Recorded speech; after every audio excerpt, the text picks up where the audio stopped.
রাত্র দিন পরিশ্রম করে যাচ্ছেন, ডিস্ট্রিক্ট থেকে ডিস্ট্রিক্টে সুন্নিয়তের আওয়াজ পৌঁছাচ্ছেন।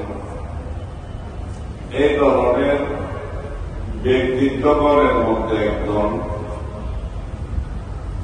যার প্রতি আপনারা অপর দরবারে 12 দিন ব্যাপী জশ্নে ঈদে মিলাদুন নবী সাল্লাল্লাহু আলাইহি ওয়াসাল্লাম মাহফিল শুনেছেন।